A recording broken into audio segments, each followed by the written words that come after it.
Today we are going to see the next concept called web services. Web services. What is web services? Right? Web services is basically a communication language. It is not for web services. Is not basically for human interaction. So you are not going to work with web services. I'm not talking about as a tester. I'm saying as a common person will not see this web service. Web services are usually used between application and server. Application and server communication. So the communication between your app and the server would be done through web services over HTTP protocol. So why do we use web services? Web services is much faster compared to HTTP protocol, and we can send specific information and get those information only. So that is why people started using web services. Now web services is the terminology or the concept that revolves around the web services is SOAP. That is, SOAP is the protocol used for communication in web services. Like HTTP, SOAP is also a protocol. SOAP, similar SOAP, the full form of SOAP is Simple Object Access Protocol. Simple Object Access Protocol. This is the protocol that is used by web services for communication. Okay, so now web services as such, like any other programming language, uses XML. So XML is again a tag-based language. Like in HTML, if you see here, they will put a tag HTML and then a close tag, then HTML and then end tag like this. So all the functions, all the code that we write we write in between these tags, and each and every function call will have a tag in it, an open tag and a close tag. Similarly, XML is also a tag-based language. If you want to see how a tag-based language looks like, go open any website, right-click and select View Source. View source. You will see the code, and the code will start with a tag, open tag and a close tag like this. All the information will be written inside. Similar to HTML, XML is also a tag-based language. Now XML is used for as the medium of communication or the language. XML, the XML is basically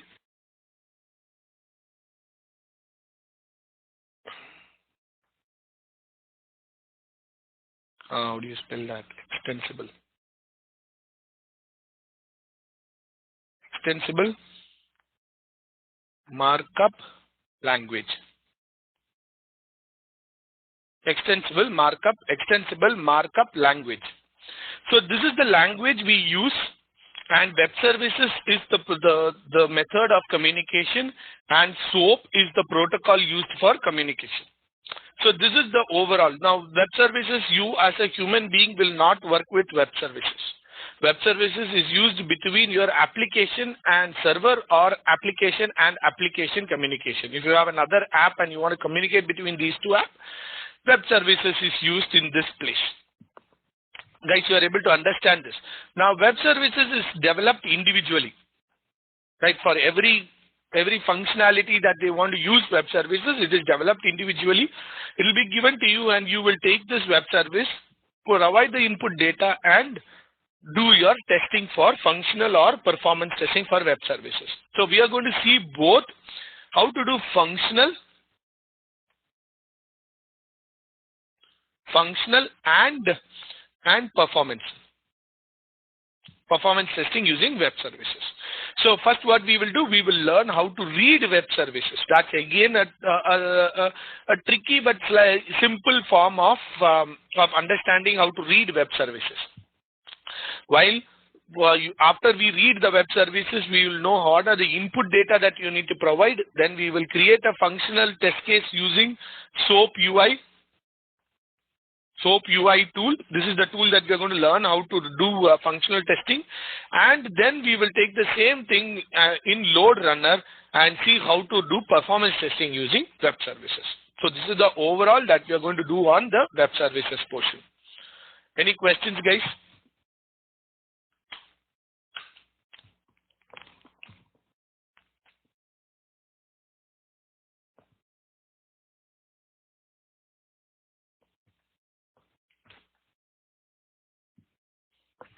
Yeah. What is the server in first scenario, Rajesh? First one is app server, and the second one? No, don't talk about Apple. We are just generally talking about server. Can be app, So web, anything. Anything. Okay. It may be 2 apps also. It may be 2 apps. It may be an app to app also. Okay. Say, for example, in your internal application inside your web company, they will have an HR application. They will have a finance application, correct? Finance. Yeah. Now, HR application and finance application should talk to each other. Yes. Because employee ID, employee information is here. Salary information would be here, right? So if he takes one person out saying that he left the company, it should get automatically removed from this application also, correct? Yes. These 2 applications are interrelated. They are connected to each other. This communication that happens between this application and this application is through web services. Okay. But it may be any server, not only the app server. No, you have only one front-end app and a database. That's all you have. Then where is app coming here? Yes. So it might be a client-server app where you just have a client and a server. That's all. Okay. Depending upon whatever application, but that's why I generically said a server and an application. Getting me? Yes. Thank you. Okay. Now, web services as such.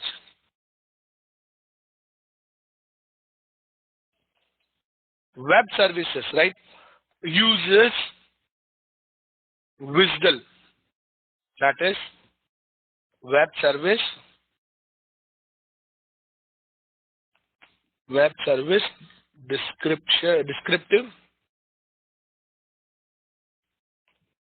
description web service description language. Web service description language. It uses WSDL as its language. So we are going to learn what is WSDL. We don't need to write web services. We are not going to create web services. So we don't need to learn how to do WSDL language. We don't need to learn the WSDL language. But we are going to learn how to read this language. So we are not going to create. We are only just going to read. We just should know how to read the WSDL language which web services uses for communication. Okay. So let's first see our PPT. We'll go through our PPT and then we will start seeing what is a WSDL. Now, web services technology, right, uses the following. You have SOAP, that is SOA, that is service-oriented architecture. Then in service-oriented architecture, we have the web services. Web services uses the SOAP protocol for communication, and the language that the web service is written is in WSDL language. The communication happens through XML. So if you see here, in order to draw this diagram much better, you draw it like this way. So you have here your web services. You have something called the service. This is your SOA. Inside your SOA, you have your service provider and a service consumer.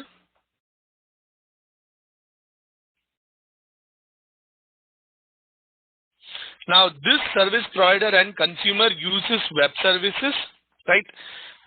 The web services is written in WSDL language, and the communication happens through SOAP protocol using XML, tag-based language. So you will have an XML here. Inside the XML, you will have the WSDL. So that is how it goes. Okay, so the XML will be your outer. XML would be your outer. That is how the entire thing is carried, and inside this you will have your wisdom for your web service. So this whole structure is the SOA architecture, that is service oriented architecture.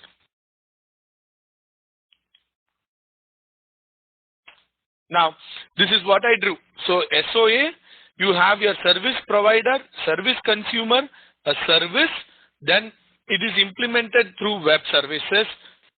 The whole architecture is implemented through web services.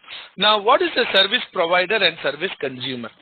Now service provider, say example we are going to see a currency converter, or we are going to take a web service that will say temperature converter.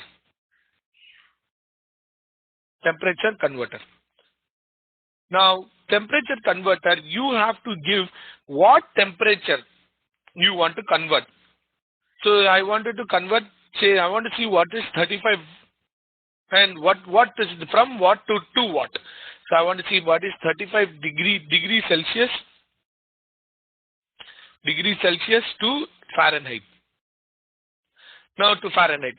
Now this entire thing that you want to convert is your consumer.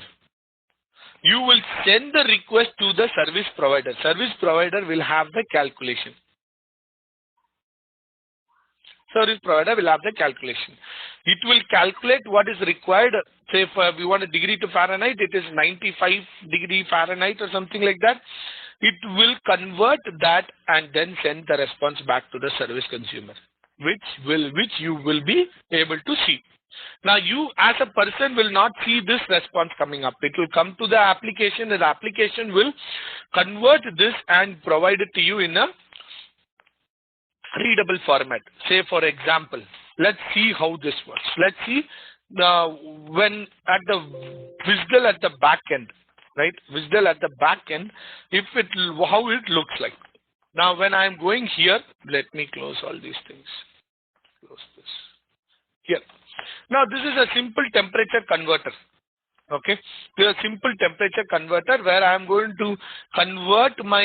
This is how your application is going to look like. Say for example, if you go to any other converter, right? This is, since you are seeing the code type, you are able to you are looking at it not a user friendly format. Now if you go to say any other temperature converter.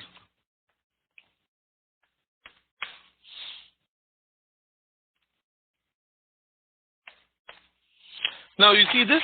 So I'm going to say 35 Fahrenheit. I'm going to say 35 degrees Celsius. What is the Fahrenheit? How did you get this? There is a web service. The web service is this web service that is showing you here. Now this web service that is here, this is exactly what's happening at the back end.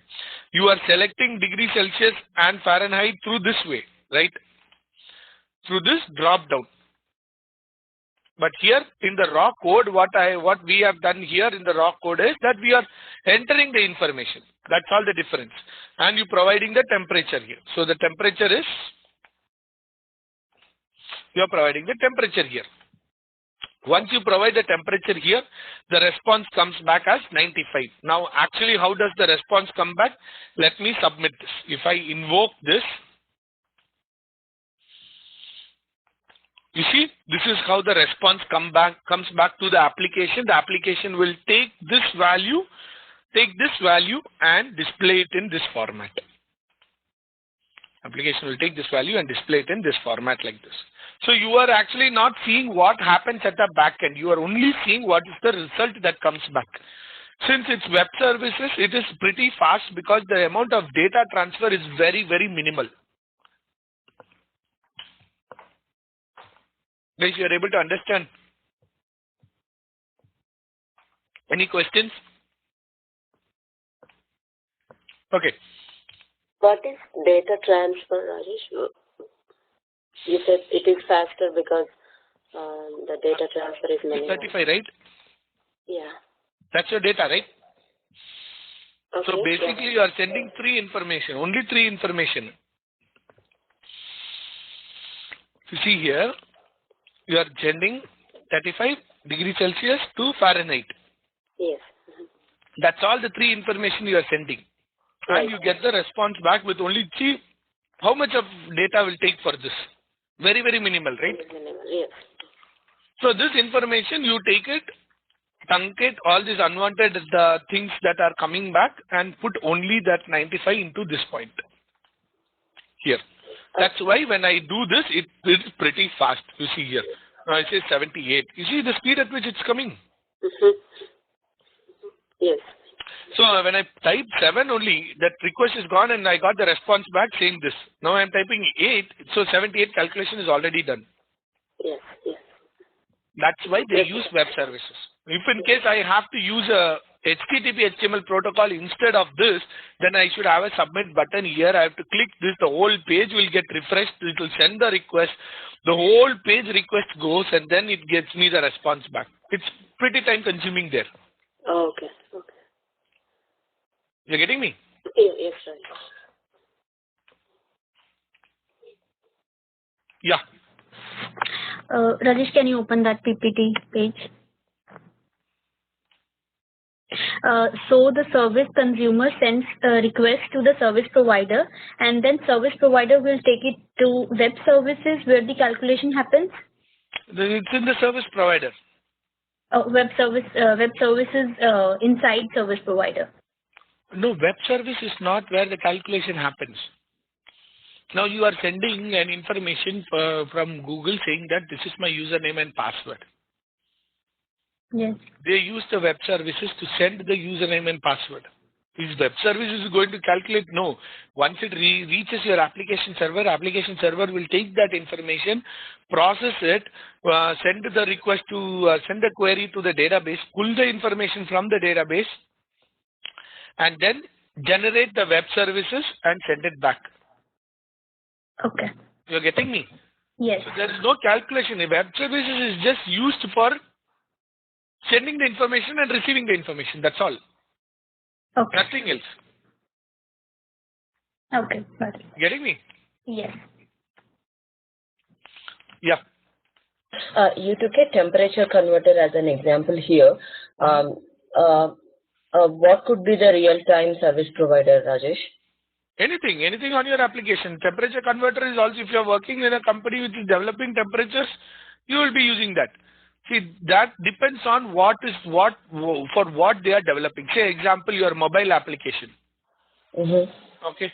Mobile apps that you use, right, which uses internet for coming, not your gaming app. Say, Yes. using a Bank of America application for doing mobile things. The backend, it's all web services. They don't use actual application itself. They use web services. You getting me? Okay. The communication happens. So when you log in, the username and password is sent through web services. Okay. Okay. And then once the web services response comes back, then the next screen is displayed for you. Yes. That means like is it pretty straightforward that every application has web services? No. It's not straightforward that every application. That in your architecture, if they have web services, nowadays it's becoming pretty common, but not every application uses web services. It's only depending upon your need basis they use. Otherwise, you don't need to use. Okay. Say, So, for example, if give me an example. If you are working in a company that has its own internal applications, right, where multiple applications have to communicate with each other. Okay. At time they will use the service-oriented architecture. Why they use service-oriented architecture is because, say example,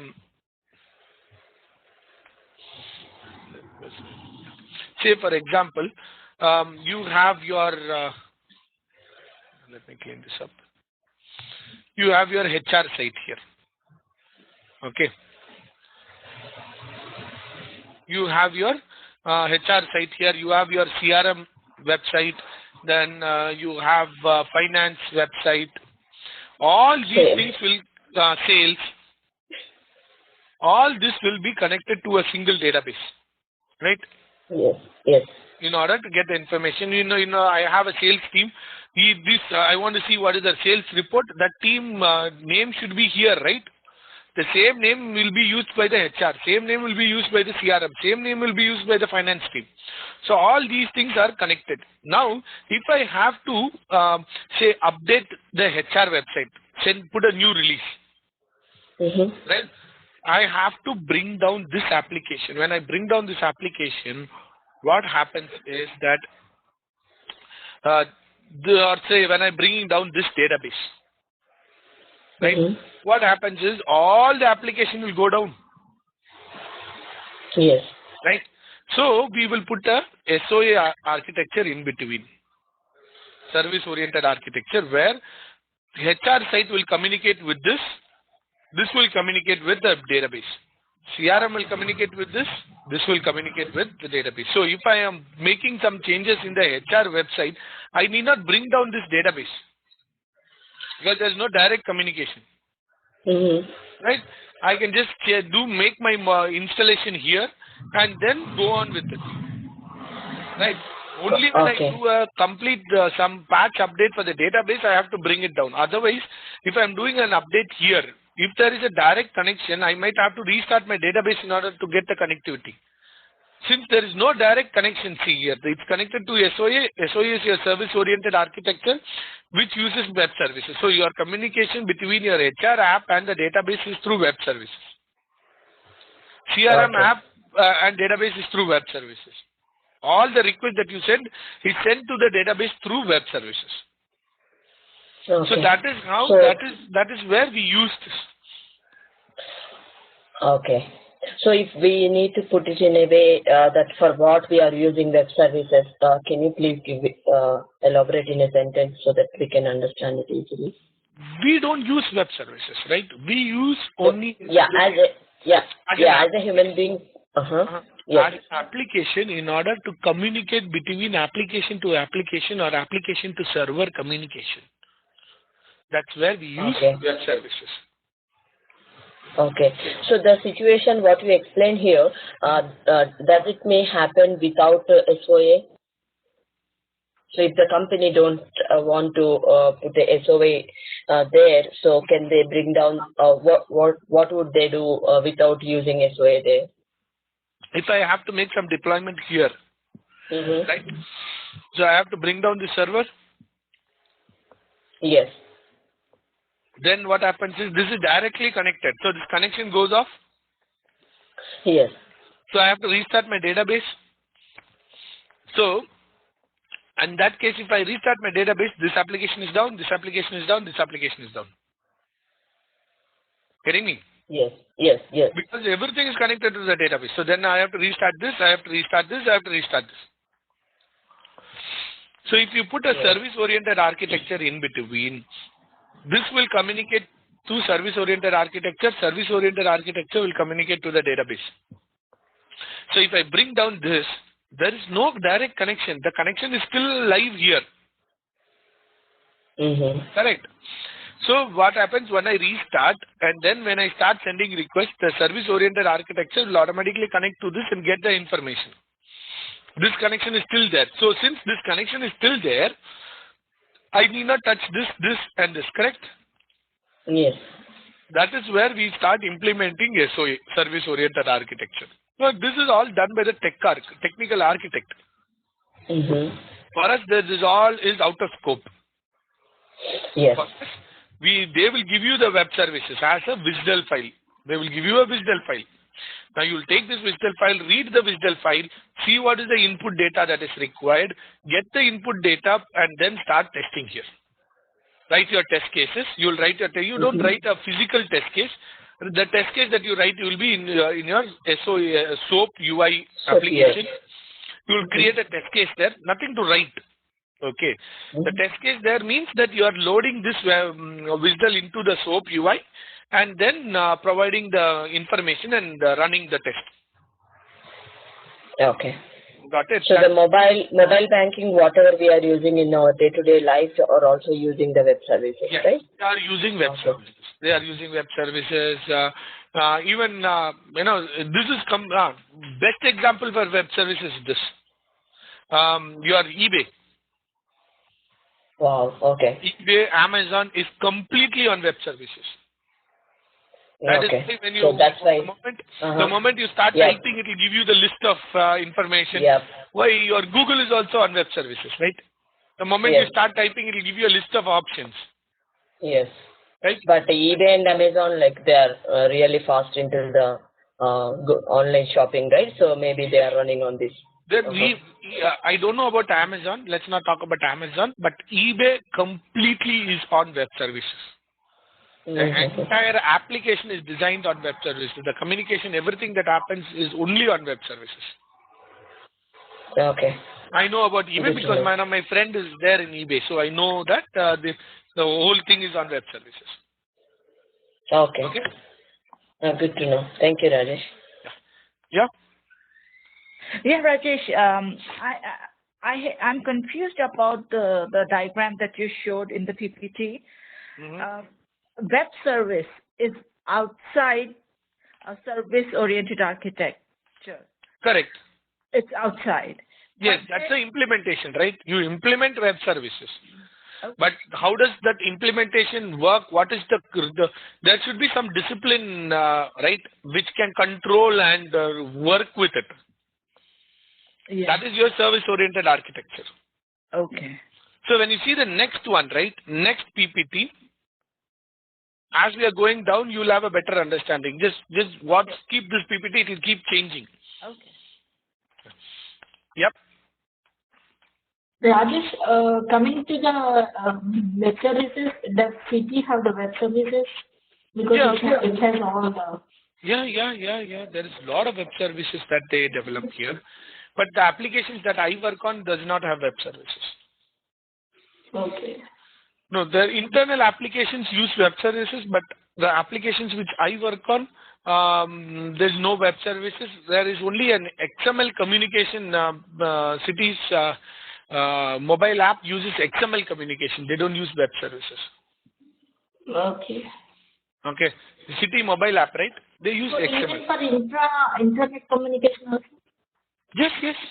That I showed you that only. The intranet communication only, right? HR, finance, sales. Oh, actually, I missed that part. So thank you. Okay. Yeah. You have a question? Oh, sorry. No, sorry. Okay. Now, fine. So the next is this service-oriented architecture. Inside the service-oriented architecture, you have a service provider and a service consumer. So the service provider has the information, and the service consumer sends the request for a specific, like how we send the request with the what do you want to convert. You want to convert from degree Celsius to Fahrenheit, and what is the value that you want to convert is sent from the service consumer. Now, this might be an application, this might be the service provider, which will do the calculation and provide you the response back. Now, coming back to the, coming back to this, in the service provider, inside the SOA architecture, we are still inside the SOA architecture, we are expanding the SOA architecture now. You will have the directory of where the information is stored, and this communication happens through, the communication that we use here is through, so give me a second. The communication here, that the language that we use here is WSDL. The WSDL is Web Services Description Language. So that language we use in order to get the information or the communication. Now, how does the data get transferred? We use instead of HTTP protocol, inside the web services, the communication happens through SOAP protocol. SOAP is Service Oriented Architecture. Simple Object Access Protocol. This is the protocol that WSDL uses for communication, right? Say like example, Java, .NET uses HTTP protocol. Similarly, web services uses SOAP protocol. Now, if you see here, from the service consumer to the service provider, the data that has been transferred is through XML. That is what we are seeing here. So when you are transferring the data, the web services or the WSDL is inside the XML. We are going to see that. We are going to take a temperature converter, and then we are going to see how the WSDL is embedded inside the web services, and how the whole web services is inside the XML. Yeah, what is it? XML, you mean XML means it's in the form of files? So that's again a tag-based language. It's not a file. Oh.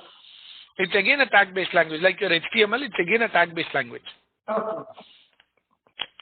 So now this one, in order for the XML to travel from service provider to service consumer, we use the HTTP HTML protocol here. And from the directory to get the information through WSDL, we use the SOAP protocol here. So this is the complete architecture of our web services, right?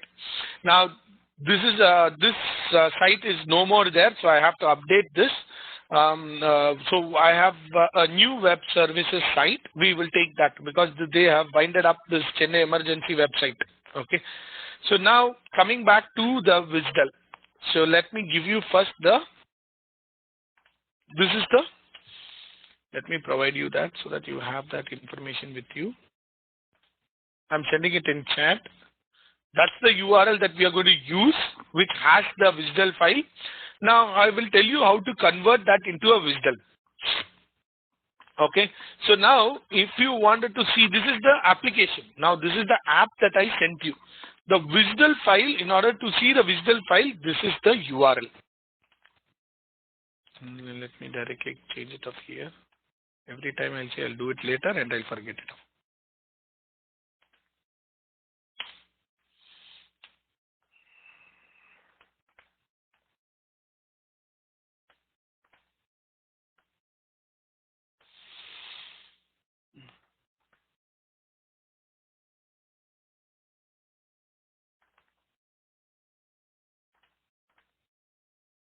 Okay, that's the WSDL location. So what we will do is first we will see how the application works. Okay, let's see how the application works. So now this is the application that we are going to use, where the backend communication is the WSDL. We saw that, right? We put a 35 degree Celsius to Fahrenheit, and we invoked it. Now when we invoked it, it gave us the response back saying that this is the output. Now, how does this happen? How do we know this communication? How does this communication happen? Let's see what WSDL is all about. WSDL looks like this. This is how the WSDL looks like. What I was talking about, the tag-based languages, you see here, it's inside a tag. And you see it's XML. Inside the XML, you have the WSDL. Now, we'll see how to read this. We'll see how to read this whole thing. Now, in order to read this, we have to have a certain understanding about what WSDL is all about. Unless we have that understanding, we cannot read and understand what WSDL is all about. Okay. So let's see what WSDL is all about.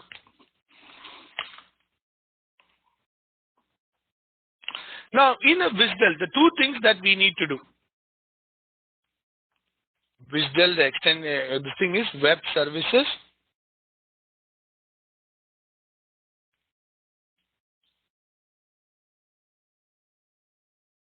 Description language.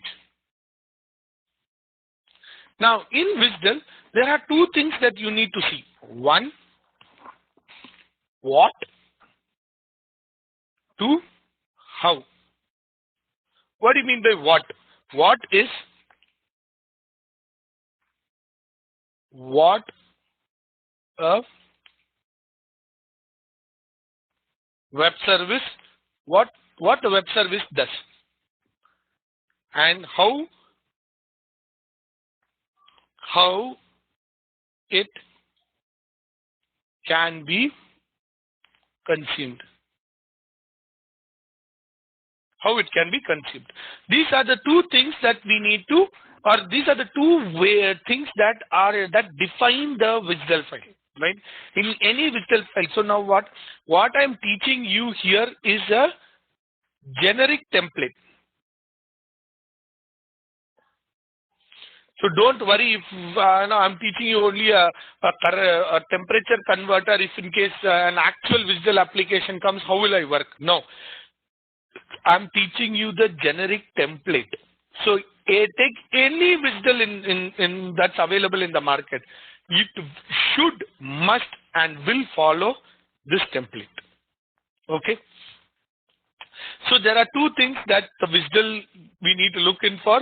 One is what a web service does, what is the web service doing, and how it can be consumed, how it can be consumed. These are the two things that we need to look. So now, if you are writing the entire definition of this, so how or the WSDL, how does the WSDL being written down? It is written like this: definition. Then we have types. Then we have messages. Then we have operation.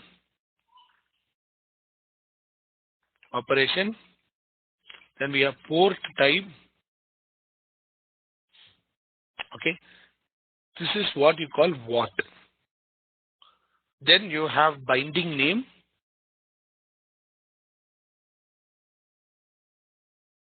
Name equal to, and we have the service. Now this is what you call how. So this is the entire structure of any web service that is available in the market. So you'll have a definition, you'll have a type, you'll have a message, you'll have operations, you'll have port type. What the web service does. It's defined in this portion. How it does or how it can be consumed is defined in these two tags. So these are all tags that I'm talking about.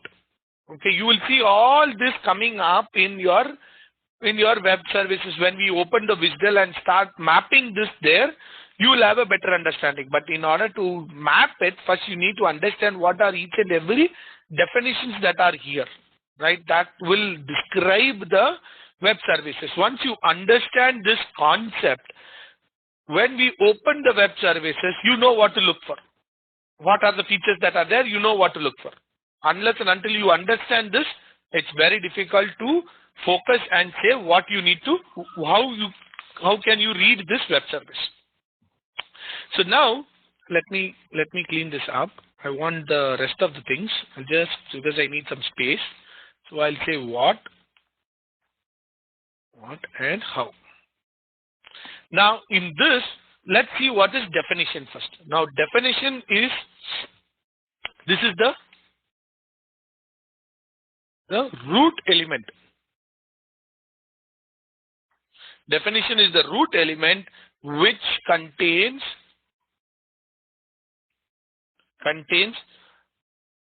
all the WSDL. That means this is the topmost. So if you are looking at your WSDL, can you see here definition, WSDL definition? When I close this plus, the whole thing, there is nothing here. You see here, there is nothing here because that is where the complete XML or complete WSDL is written. You see here, end of definition here. So definition is your root element where the complete or the entire WSDL is inside this definition. Guys, you are able to understand this? Any questions? Fine. Now,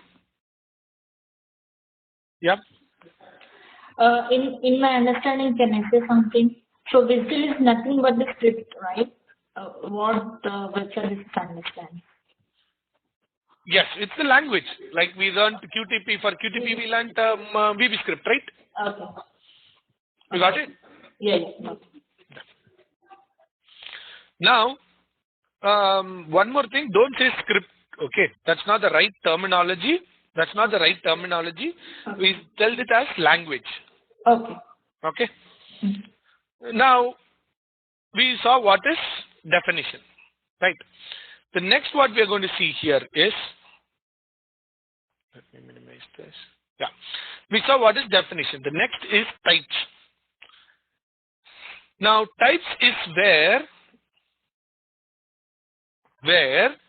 we define all data types. We define all the data types using XML. Now what it means that what is the data type, or what, how do I carry the value, right? Can anyone tell me what do you mean by a data type? What do you mean by data type? We learned that in QTP. What do you mean by a data type? Yeah. Is it that different kinds of data, like it's a number or a variable or a... Yes. How did you declare a data type in QTP?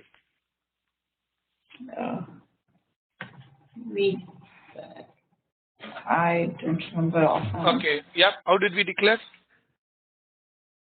I mean, I raised my hand. What is the data type? But I don't remember. All the hands that has been raised have been lowered now. Yeah. Go ahead. Dim. Dim. We declared it as a dim, and if it's an integer, we wrote it as int, right? Int of this. Correct. So the data type that we have here, we are declaring the data type. Those data type declarations is done here. You are able to understand this? Yes.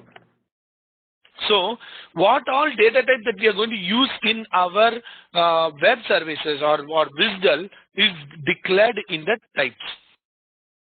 If you see here, now you have the definition, that's the root. Then under that you have the types. Let me minimize all these things so that I can, let me use my mouse. It's easier for me to explain.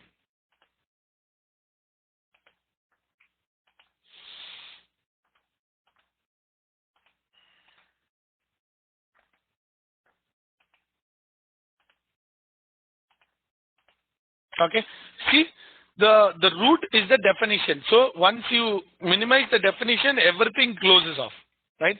Inside the root you have the type. Under definition you have types. Now types is where your data type is declared. If you see here, temperature, that's a unit. The value that you are getting here. So from and to is a unit, while temperature is a double. So I can put, why they put double is that I can put 35.3, 35.4. So they declare this as a double here, right? And you see here temperature unit. What is temperature unit? Temperature unit is a string, right? They have declared it here. See. Simple type. What is this temperature unit? Temperature unit is a string here, string representation. And what are the values that it can accept? It can accept degree, degree Fahrenheit, degree Rankine. Don't ask me what is this, and Kelvin. These are all conversion types. Do we have that here? Really in this? Let me minimize this. Here, Kelvin. You have Kelvin here, but there's one more conversion type. That's called, there are two more, Rankine and Raumur. There are two different conversion types. So these are the conversion types that you have here. So these are all what is a string. These are all entered as a string here. Because when we saw the application, we saw that we are typing the value here. You see here, we are typing this value here. So we are considering this as a string. So that is defined inside your data type. So the data type, what data type you are going to use is defined inside your types. Guys, you are able to understand this? Are you guys able to understand this? Any questions? Fine. Now let's see what's the next one. The next one is messages. What is message? Let me clean this up. Messages. The next one, what I'm going to talk to, so let me name this as 1, 2, 3, 4, 5, 6, and 7. Okay. So this is 1, this is 2. Next, we are going to talk about 3 messages. Now, messages. Let's see what is messages. Messages is where you put your input and output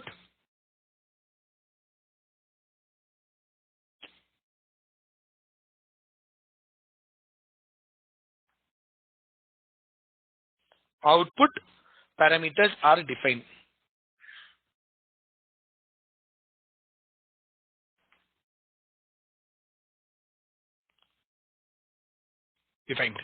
With input and output parameters. So, message is where you are going to see this portion.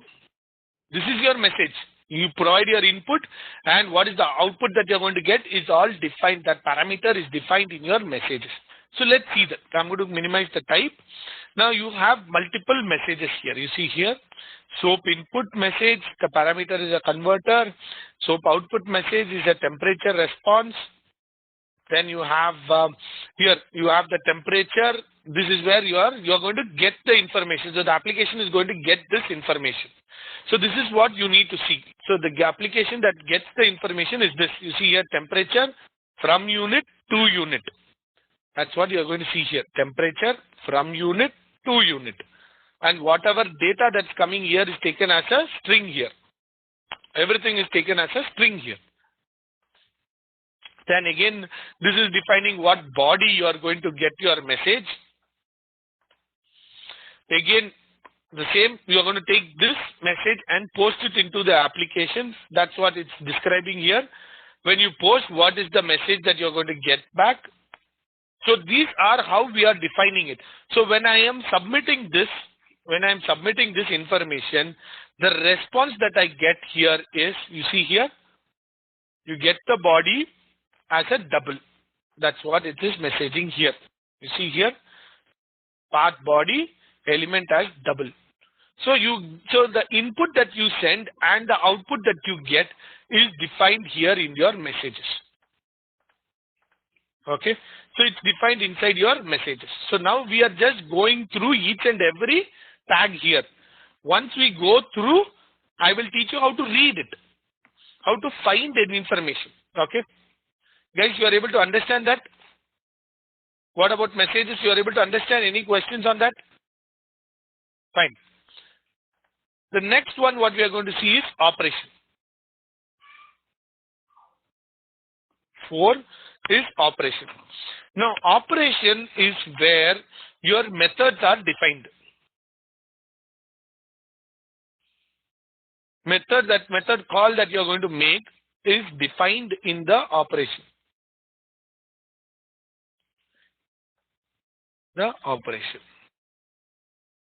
So the method call that you're going to make is defined in the operation. Now here, if you see, you don't have a separate tag for operation. You see here, operation is inside this.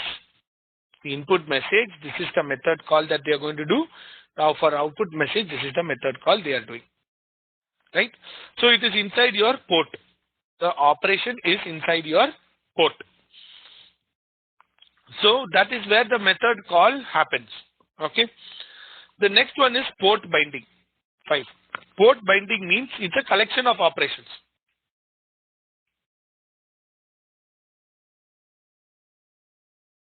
Now that means port binding is the root for this operation.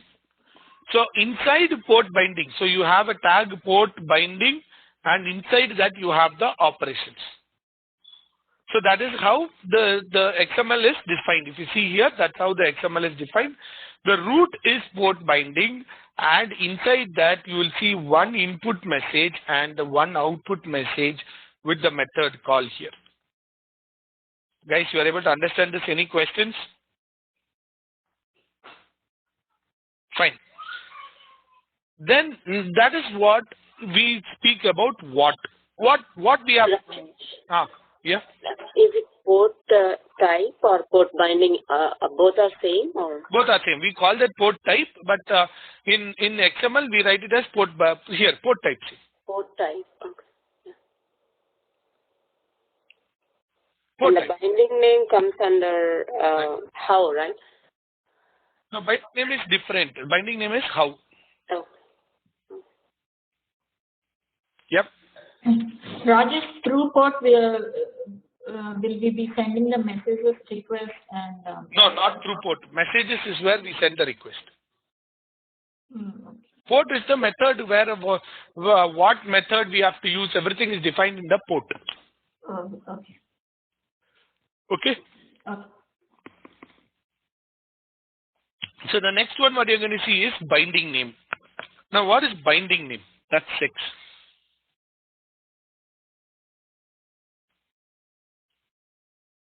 Yeah. Rajesh, is there, I could not see the methods there, like the port type you said that is used to call method, right? Here, port, you have the port type. Inside the port type, inside the port type you have the operation. Right? Inside the operation you have, see here, input message. This is the method that has been called. For output message, this is the method that is called. So that's the method name con, port, temp, SoapUI something. Yes, that's the method call. Yes. And then the code for that method, where does that reside? Is this No, the inbuilt method or it's an inbuilt method? It's an inbuilt method. You don't need to write a separate code. If there is a separate code in your type, you will call that here. Now we are not calling up anything. We are calling up a generic web service. It's a .NET web service. So they are just calling a generic .NET platform. That's all. They are not calling any code here. Okay. Okay. It looks like Rajesh, when we write HTML inside some script, JavaScript, BB script, which also like the same function we can write. See, what it is that you see here, this is the application. Okay. This is the website. So the website has the code inbuilt inside it. Yeah. The method is written inside the website only. Right? Yeah. So when we are triggering this, it will go to this call that it's made. You see here, this call that is made here. Yeah. And the method calls are all written in the application. And what we do, we call the method here. So this is separately written in a different location. Yeah. Okay, and we are calling the method. Okay. Like how we did for QTP, we wrote a function, right? We wrote a function outside the script in a different library, function library, and then we call that function library inside our script. Yeah, right. Similarly, they have written this method in the application. So now they are just calling the method here. That will be in application server maybe. Yes, that will be in the application server. We need not worry about what the code they have written. We are not going to do a unit test for it, right? Okay. So you should know that this is the place where the method call is made. Yeah. Okay. Okay, right. Thank you.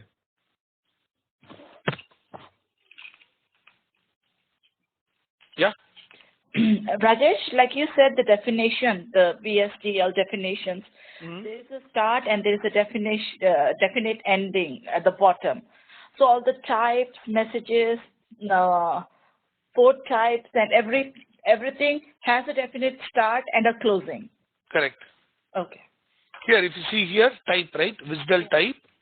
That's, and the closing is here. You see. Right there. Yes. Similarly, if you open a message, you will see a message open and a message close. Message close. Okay. That's how the software knows that this is where this message ends. Okay. Okay. Yeah. Yeah. Rajesh, how do we know that these particular methods are used in the script, website script? So in order to use these methods in our WSDL, so how do we know? Do we need to know initially what are all the methods used in the... No need. Not at all. Why are you looking into the code? Are you a unit tester? No. Yeah, no, but... Not. You know, these are the two method calls that are made for this particular web services. That's all you need to know. You're not testing the web services, right? Application to application, right? So how do we know that these are the methods we need to use for this application? Like, how do we know? Why do you want to know about what method that is going to be used? You are not worried about it.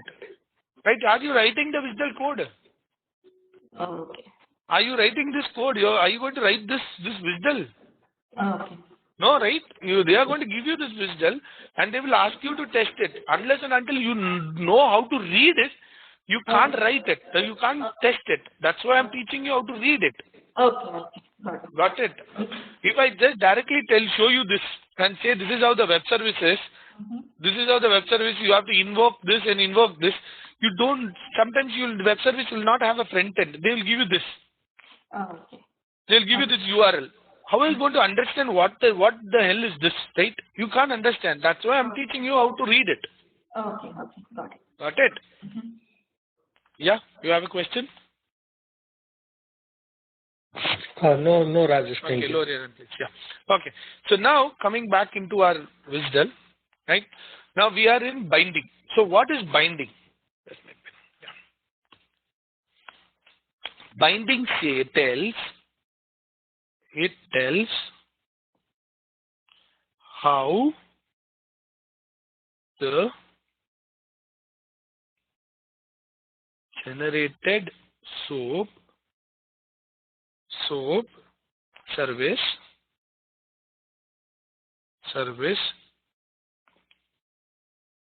look like. It tells how the generated SOAP service would look like. This session also link with port binding, port type. Now this section also links with the port type. So there is a link between what and how. The link is this one. Binding name will link to the port type. I'll show you how this is. Now this section shows how my web service will look like when it goes out of my application, right? So if you see here, let's minimize the type and the message and let's open binding name. Now if you see the binding name, this is how the message is going to go. So first what you will do, see the binding name. What is the binding type? Convert temperature SOAP. This is the binding type. Now what is, where is this convert, give me a second, binding name. Okay. Now where is this convert temperature SOAP? Open and see here in your binding name, or port type. Here, convert temperature SOAP. This is the link. Now, not these things. This binding name with the type convert temperature SOAP is linked to this here, port type name convert temperature SOAP. So our input that it will take is this. It will take this method call and it will take this method call. Okay, so that is how the link happens. So for the binding that we have, the type that is defined for a specific binding is linked to a port type. So convert temperature SOAP, this particular binding, this is how the XML will look like. You have an input and you have an output. That's how the XML is going to be defined. So that is what binding is all about. Guys, you are able to understand any questions on this? Any questions? Fine. The last one is the service. Service is where the URL is. Now this whole WSDL, where is this WSDL file located? It needs some location where you store all the method calls, everything, right? Where is it?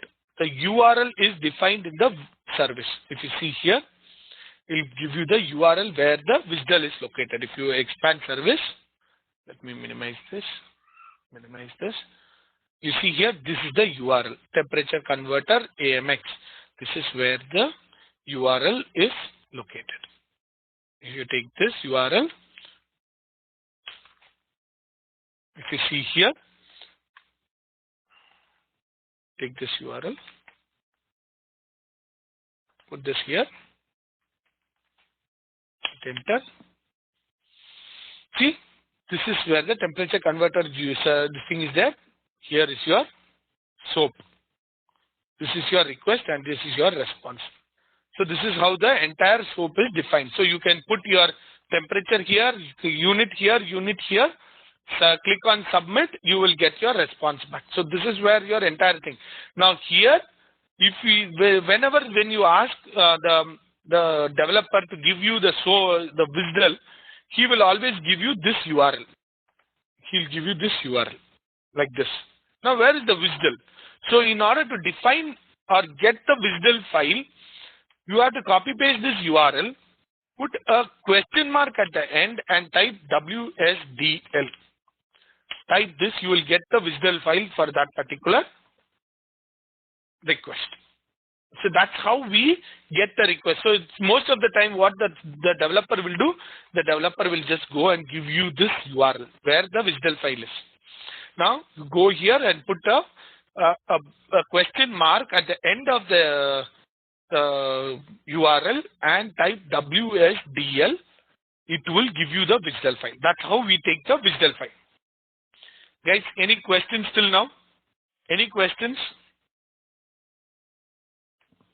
Any questions?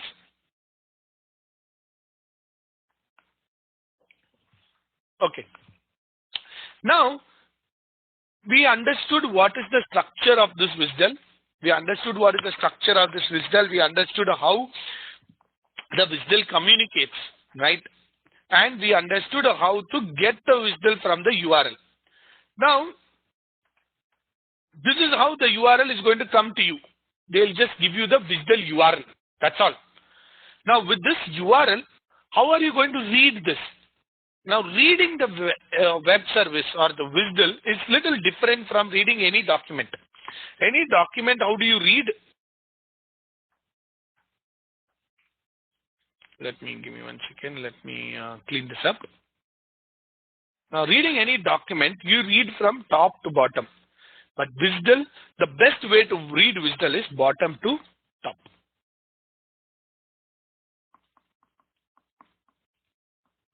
Bottom to top.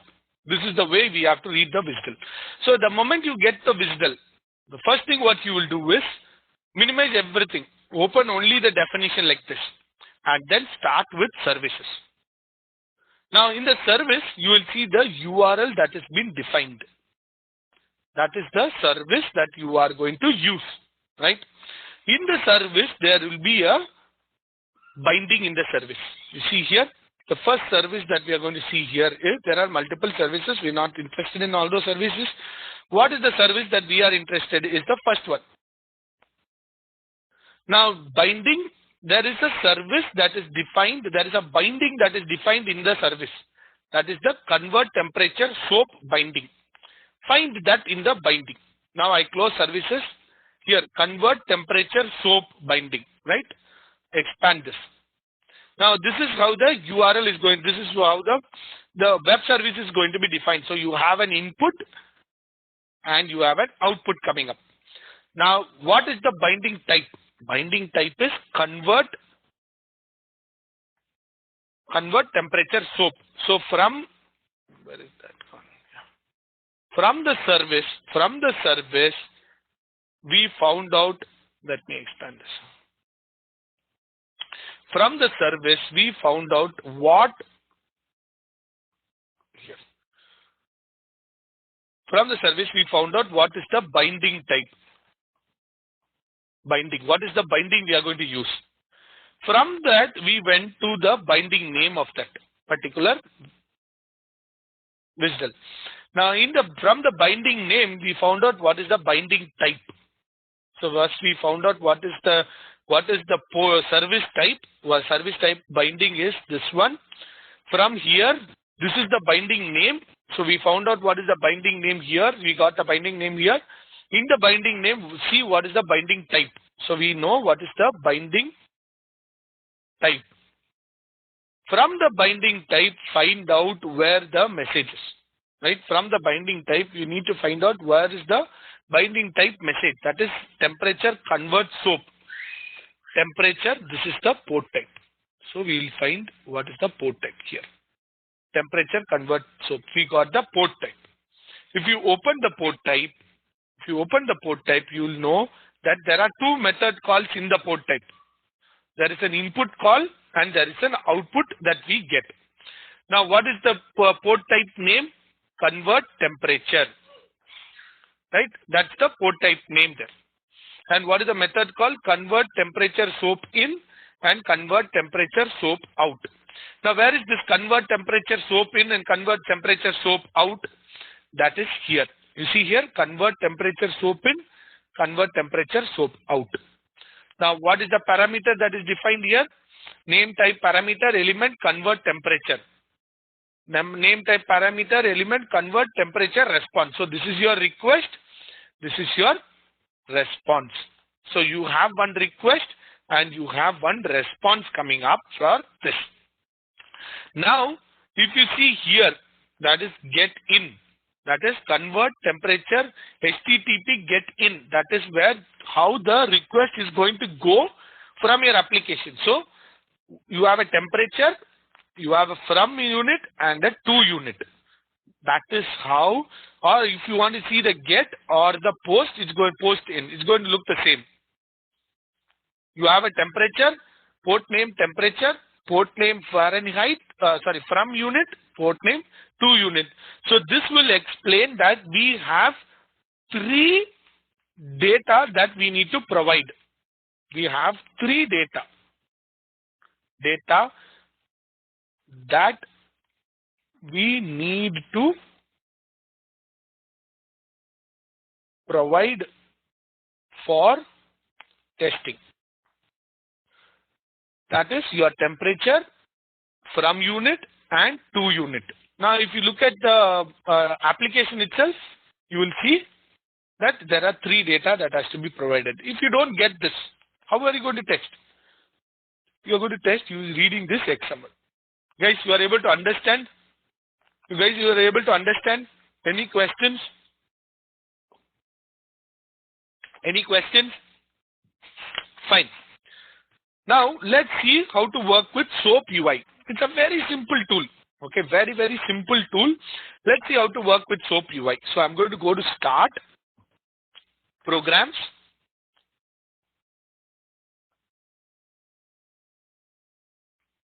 SoapUI version Pro, SoapUI version Pro 3.6.1. Open that.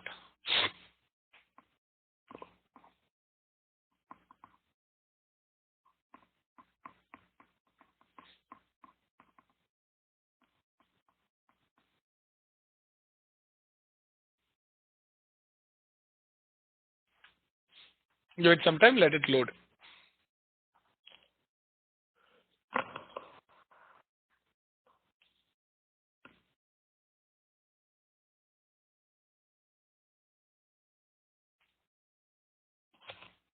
What happened?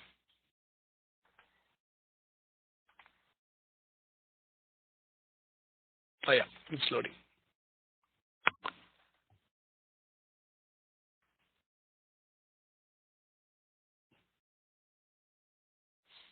Okay, since if you want the license to be enabled, just move the date to 2009. It will give you the pro version. Now we'll work on the free version. Usually, every company has the free version.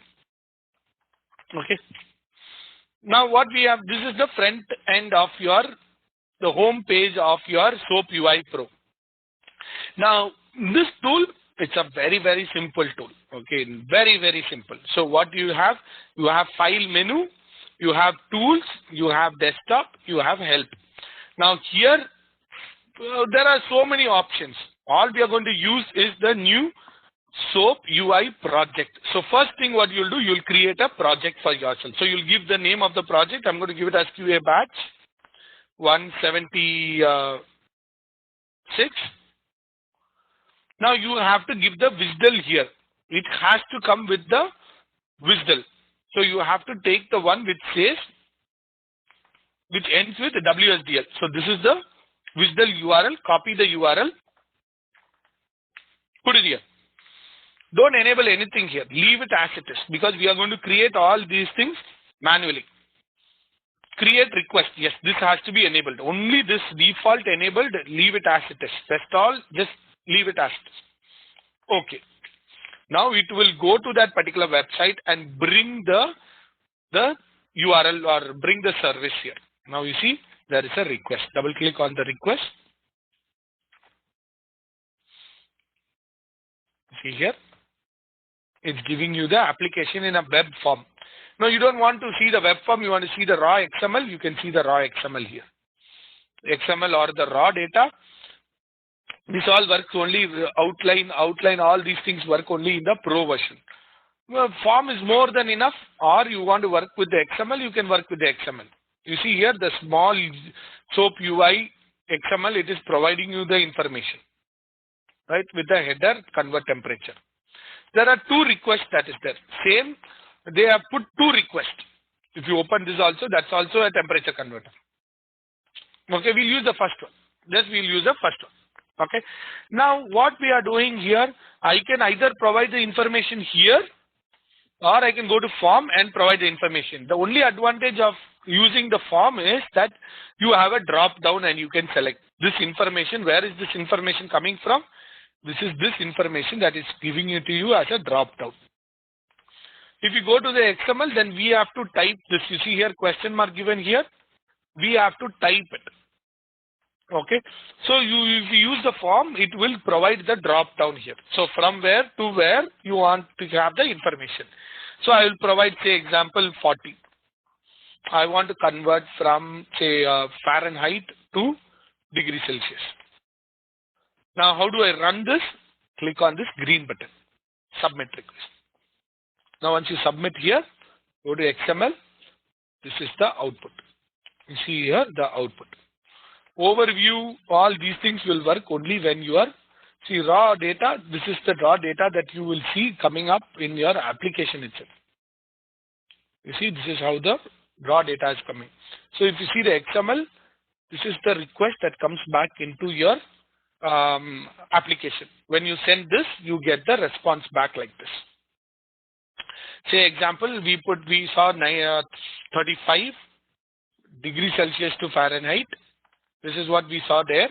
I'm going to do the same thing. Run. Here, 95. So it sends the request to the application. It gets the response back for you. Guys, you are able to understand this. Any questions? Right. Now we have created the request. Now the next what we have to do is we have to create a test case to run this. So it's like this. You will have multiple requests added onto your same project. You will have multiple requests, right? So we have two SOAP requests. Say example, we have added two SOAP requests. Now I have to create a test case for this, right? Now in order to create a test case, first I have to right click on the project and then I will say create a test suite. So first I will create a test suite and I will provide a suite name, say example release 1, my suite. I'll say okay. So inside the project you created a suite. Now inside the suite you can create your test cases. So how do you create your test case? Right click on the suite. Now you will see new test case. Click on the new test case. Now you give the test case name. So I will say test case, this is for Fahrenheit TC001 Fahrenheit to degree Celsius. That's my first test case. Now I have added the test case. Now inside the test case I have to add the test step, right? So how do I add the test step? Click on the SOAP request here, SOAP. Can you see this? SOAP. Click on that. Now here again I will say Fahrenheit to Celsius. That's my test step. It's asking what is the which SOAP that I have to take. This is the one I have to take. Okay. Now this is the name that I provided. The rest all, do you want to submit assertions? No, I don't want you to automatically submit. Assertions is like your text check. I don't want you to automatically submit. I will do that. Okay.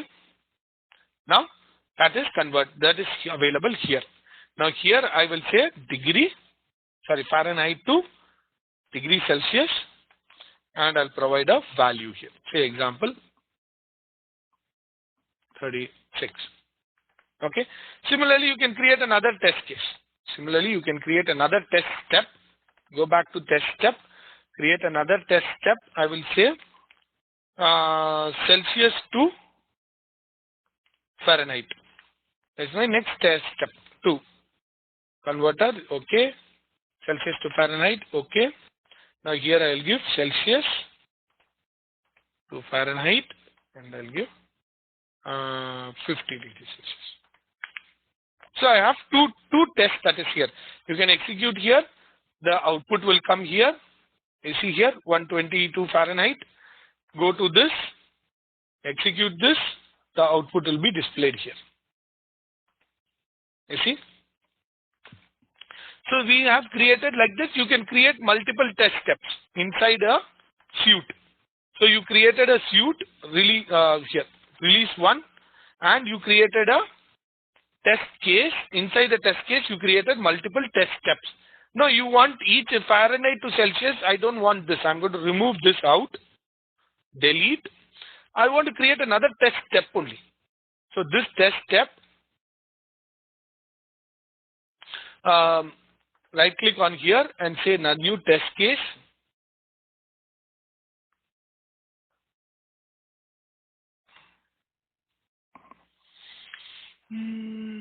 Right click on this and say new test case. I will say TC01 underscore Celsius to Fahrenheit. So this is a new test case. That's a new test case. Inside the test case, I have to add a test step. Celsius to Fahrenheit. That's my test step. Yes. Okay. Fahrenheit. 100 degrees Celsius.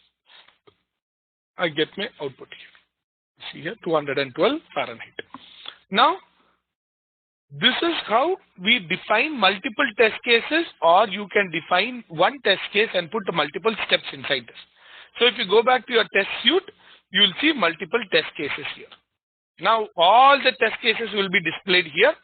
Click on this run selected test case, or if you don't select anything, I can select this test case separately and run it separately, or you can run the entire suite, right? See, selected test case, run in sequence. You have selected test case, run in sequence, cancel ongoing test runs. You have selected test case, run in sequence. So it will, from here, it will run down in sequence. It says selected test case, run in parallel. So these two will select, if you have selected these two, it will run in parallel. Select contained test case to run in load UI. We're not going to use load UI. Okay. That's a load test case. We'll do load test case separately. Create report for this item. Now what I'm going to do, I'm going to run these two. I'm going to select these two test case.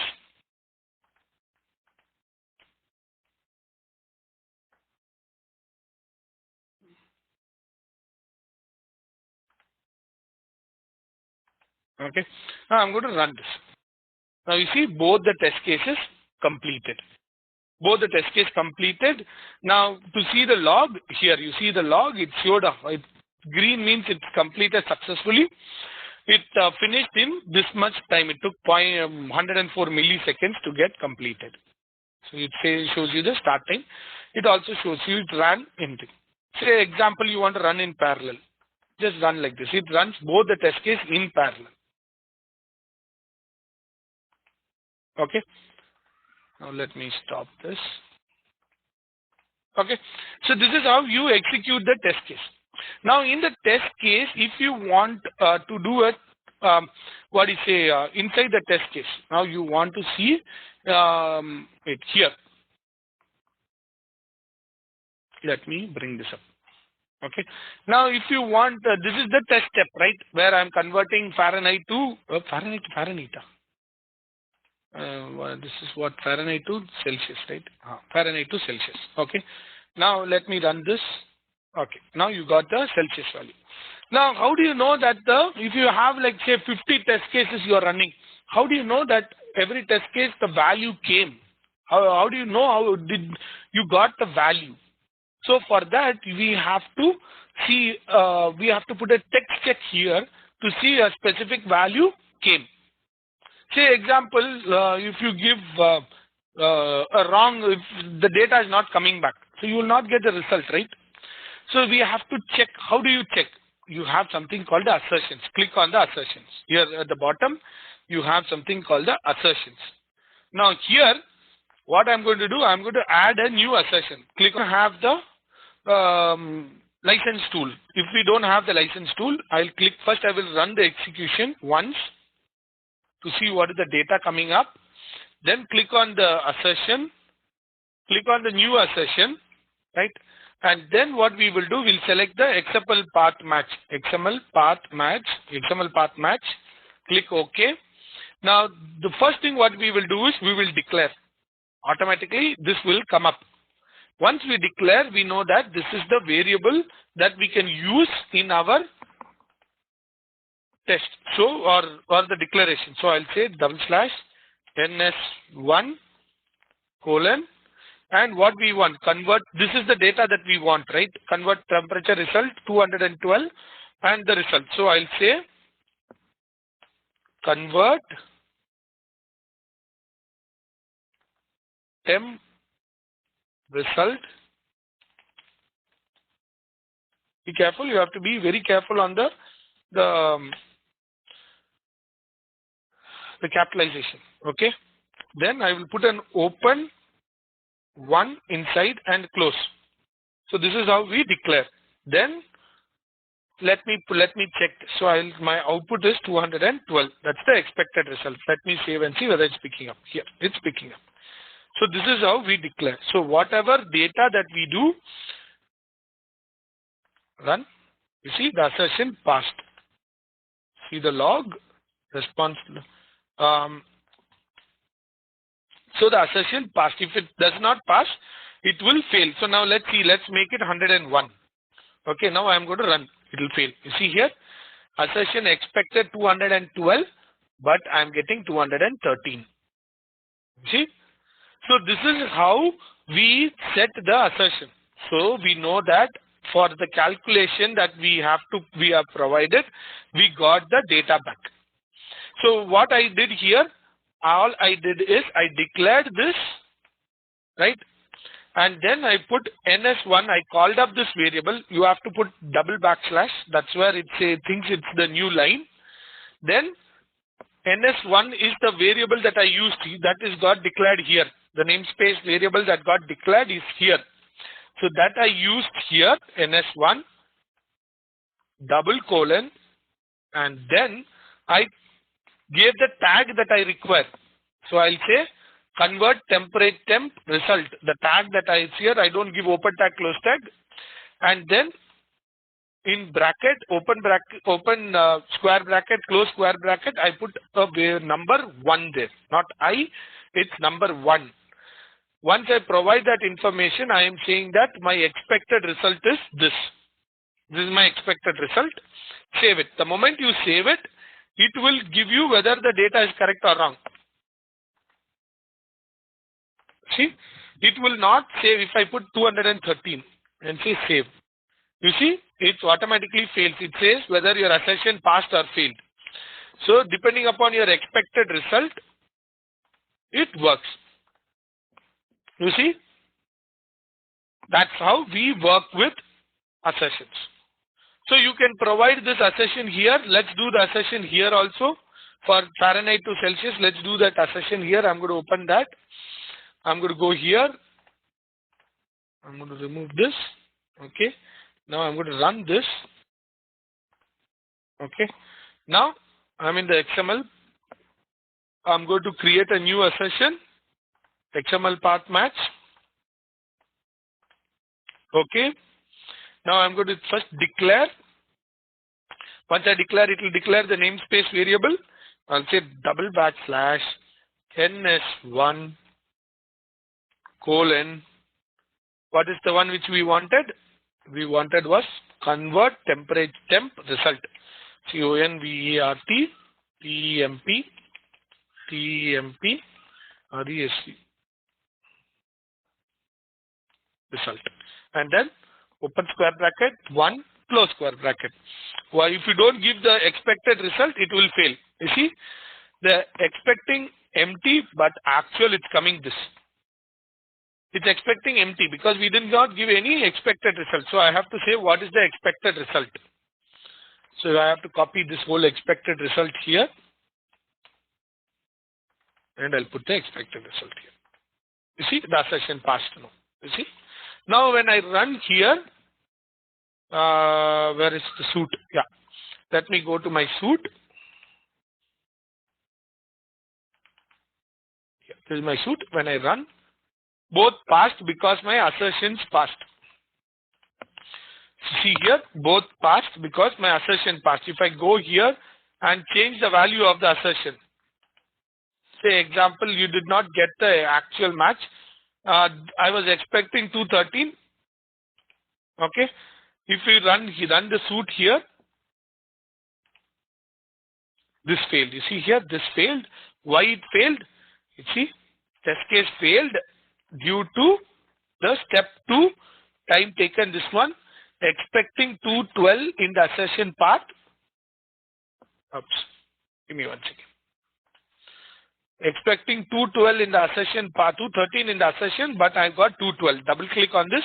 It will take you to that particular XML. What is the response you got? Every information that is available, you will be able to see here. The message, expecting 213, but we got 212. Guys, you are able to understand this? Any questions? This is how we create test cases there and we execute the test cases. Any questions?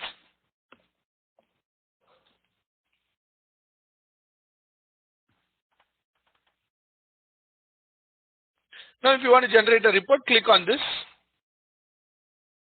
What type of report you want to generate? Test suite report. Okay, fine. Okay.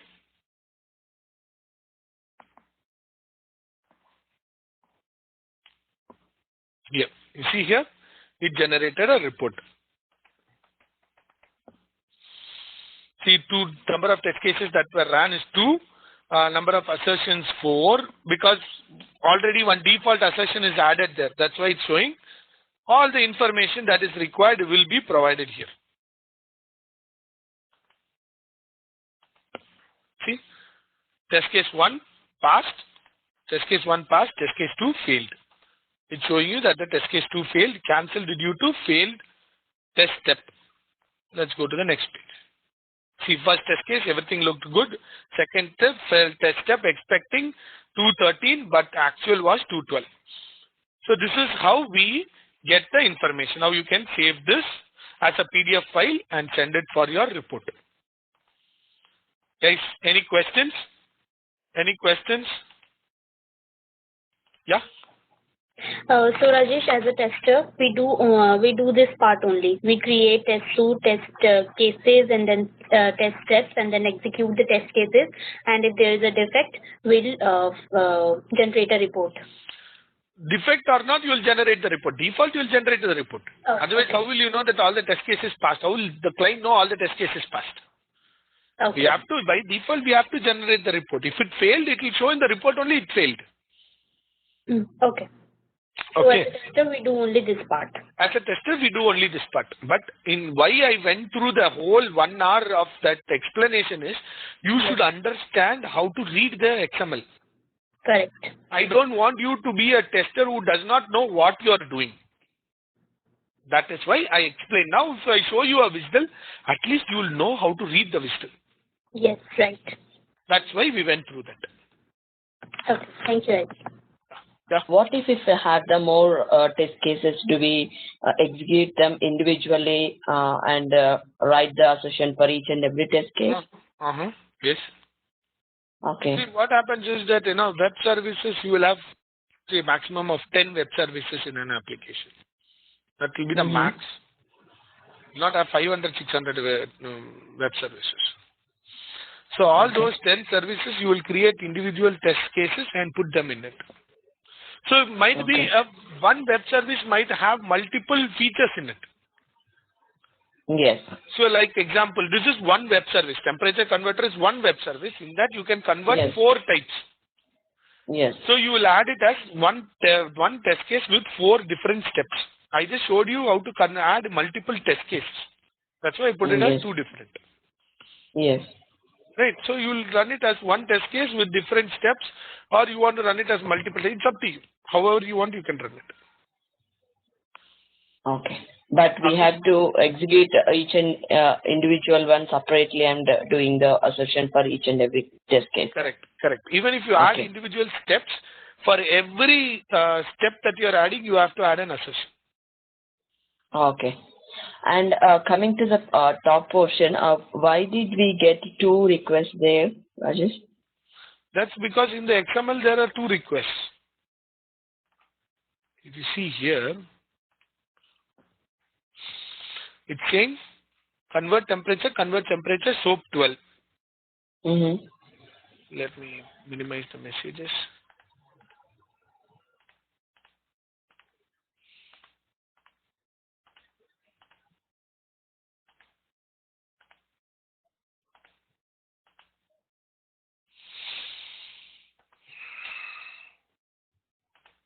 Now in the WSDL you see here, convert temperature, port name, convert temperature, port. There were 2 times they have passed the same request. The thing is exactly the same. If you go here, soap 12 is convert temperature, soap 12. Now go to the binding name here, convert temperature, soap 12. What is, you see, the data is exactly the same. I don't know why they have put twice. Okay. The type is convert temperature, soap. But the method call is the same. See, temperature soap and temperature soap type is the same method call. Port mapping type is, you see here, both are the same. Yes, but the requests are 2, it came 2 requests are 2. That's why it picked up twice. So based on this, it will pick up, go here first. It will go to the service and see how many service names are here. Convert temperature soap and convert temperature soap type. This is not considered as this. HTTP get requests and all are just post methods there, but this is the main. That's why it picked up. That's why it picked up. Okay. Thank you, Rajesh.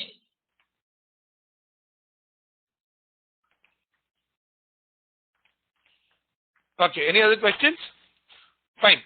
The last thing that we are going to see is how to use the same XML to run performance testing. So I'm going to close this. Here I'm not going to show you how to execute that in the controller. I'm going to show you how to write the script for it. Once you write the script, save it. It's the same procedure. Just import the script into the controller. We saw how to do that. Import the script into the controller and run the load test or stress test, whatever you want. So if you wanted to create the script, go to new, single protocol, and you will select web services. You see here, we are going to select a web service protocol. Okay.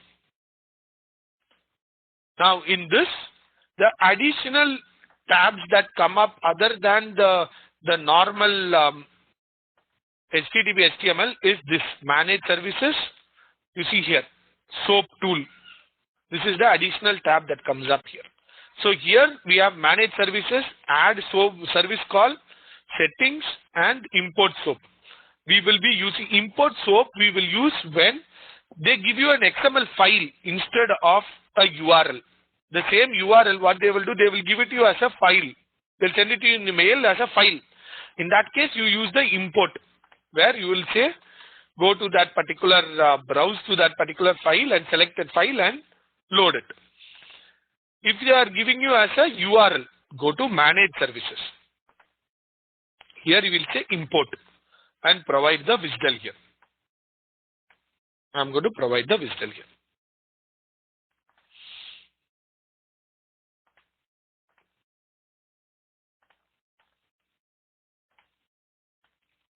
I provide the WSDL. Leave the toolkit as it is. Don't worry about it. Say import. Now it will import that XML or that WSDL file into the application. So you see here it imported it. If you want to view the WSDL, just click on that. It will open the WSDL file. See, it's opening the WSDL file. Now you have done all the things. Whatever you just import it and then say apply. Okay, done. Now what you have to do? Click on add service calls. Now this new service call, web service call, is where you are going to work on, similar to this what we saw in the SoapUI, exactly similar to that particular window, where we are going to add the input things. So if you see operators, there are multiple, only one operator it has picked up, service call, there is only one service call, port type, it is picked up only one port type. So it is this tool is not picking up the two ports that are port mappings that are there. It is only picking up the convert temperature soap. It's not picking up based on the service call. It is picking up based on the port name. Right? Now you see here temperature, from, and to. Now same, you have the input value. What is the data type is showing here? Temperature. I can provide a value here, 34. Convert type, I can select from the drop down Celsius, unit, Fahrenheit. Okay. Now what is the advantage here? What is the advantage here is that I can parameterize this. So now I will go here, right click, and I will create a parameter. Replace with parameter, I will say P underscore temp, temperature. Okay. Now this I will say replace with parameter P underscore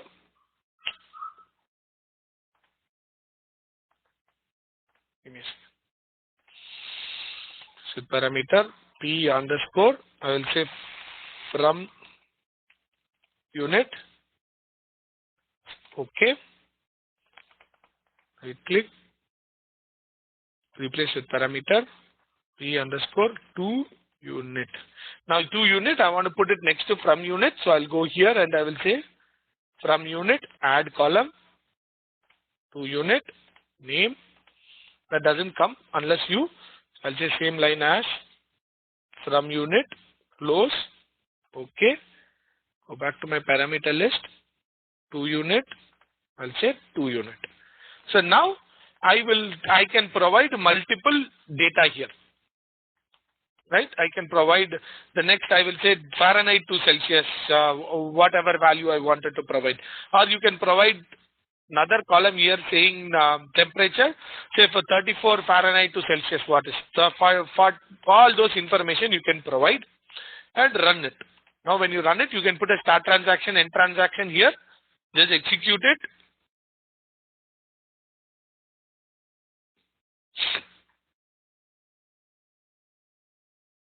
Done. Go to view test results.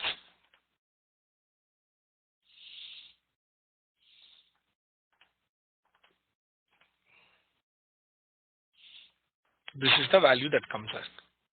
You see here for 34, this is the value that comes back. So the same thing. Only advantage here is that you can run multiple users. You can do that in SoapUI also, but you cannot. You cannot provide transactions. Providing multiple data there is pretty difficult. That's why we use load runner for this. Fine. So that's all what we learn on web services and how to work with SoapUI. If you have been asked to given a web service and asked to write performance testing scripts, this is how you write. So now you put a start transaction on top of it and an end transaction on top of it, and you are good to go with it.